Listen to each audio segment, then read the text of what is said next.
নেকি চিডুল কাষ্টৰ মানুহ দুঘৰে আছে 722 ঘৰ মানুহ জেনেৰেল কাষ্টৰ মানুহ ইয়াত কোনো কাৰণত এইটো মিনি ষ্টেডিয়াম হ'ব নোৱাৰে কিমান হ'ব লাগে চাওক আজি আমি স্পষ্টীকৰণ দিবলগীয়া এইটো কাৰণত হৈছে যেন যোৱা 5 ছেপ্টেম্বৰ তাৰিখে গোলাঘাট জিলা অনুসূচিত জাতি ছাত্ৰ সন্থাই এক সংবাদ মেলৰ জৰিয়তে সৰুপথাৰত নিৰ্মাণ হৈ থকা চাংপুল খেলপথাৰৰ যি অনিয়ম সংঘটিত হৈছে সেই অনিয়মৰ বিৰোধিতাৰে এক সংবাদ মেল সম্বোধন কৰিছিল কিন্তু অতি পৰিতাপৰ বিষয় যে যোৱা 9 ছেপ্টেম্বৰ তাৰিখে ইলেক্ট্ৰনিক মাধ্যমৰ আসাম টক্স নামৰ চেনেলটোৰ জৰিয়তে আমাৰ জিলা সমিতিয়ে যি সংবাদ মেল সম্বোধন কৰিছে সেই সংবাদ মেলখন ভুলভাৱে তেখেতলোকে উত্থাপন কৰা আমাৰ পৰিলক্ষিত হৈছে আৰু সেইটো কাৰণে আজি আমি অনুসূচিত জাতি ছাত্ৰ সন্থাই ইয়াৰ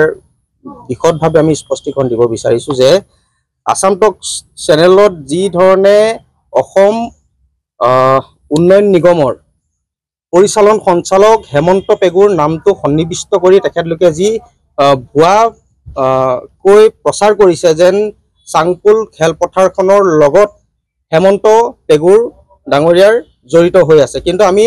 স্পষ্ট ৰূপত এটা কথা জনাব বিচাৰিছো যে চাংপুল খেলপথাৰখনৰ বিৰোধিতাৰে আমি বিৰোধ কৰি আছো অনুসূচিত জাতি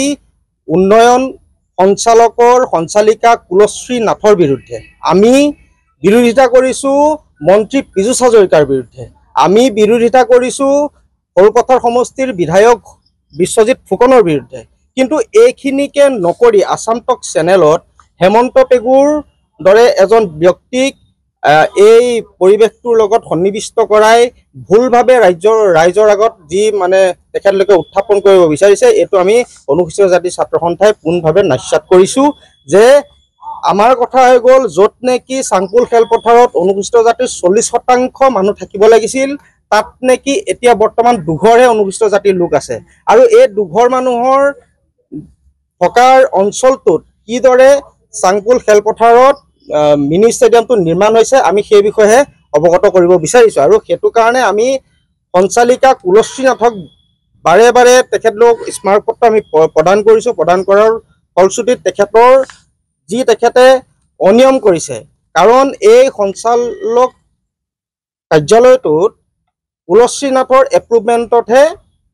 চাংপুল খেলপথাৰত মিনি ষ্টেডিয়ামৰ কামবিলাক চলি আছে ইয়াত হেমন্ত পেগুৰ জড়িত কোনো কাৰণত নাই কিন্তু আমি বাৰংবাৰ কৈছো যে ইয়াত মন্ত্ৰী পীযুষ হাজৰিকাৰ জড়িত হৈ পেনি একমাত্ৰ মুখ্যমন্ত্ৰীৰ ঘনিষ্ঠ বিশ্বজিৎ ফুকন হোৱাৰ বাবেই